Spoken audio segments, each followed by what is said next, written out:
बऱ्याच आजारांवर रामबाण उपाय असणारी आज आपण अळीवाची खीर बनवतोय.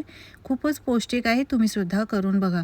अळीव मी इथे घेतलेल्या आहेत. हे बघा, अशा या अळीवाच्या बिया असतात. या अळीवाच्या बिया आहेत. खीर बनवण्यापूर्वी पूर्णपणे साफ करून घ्यायच्या. फक्त 2 चमचे घ्यायचे अळीव, जास्त घ्यायचे नाहीत.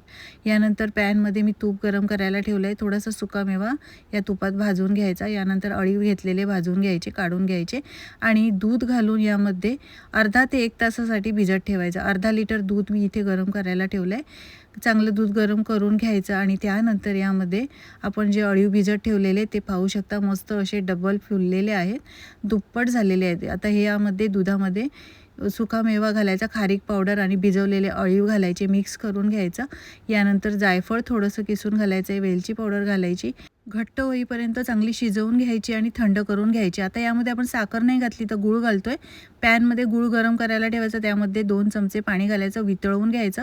खीर पूर्णपणे थंड करायचं, गुळाचं पाणीसुद्धा पूर्णपणे थंड करायचं, गाळून यामध्ये घालायचं आणि मिक्स करून घ्यायचं. गरम असताना घालाल तर खीर फाटेल, यासाठी थंड करून नंतर घालायचं. हिमोग्लोबिन कमी असेल, केस गळत असतील, सांधेदुखी असतील, अशक्तपणा असेल तर या पद्धतीने ही हिवाळ्यामध्ये अळीवाची खीर खाल्लीच पाहिजे. तुम्ही सुद्धा करून बघा.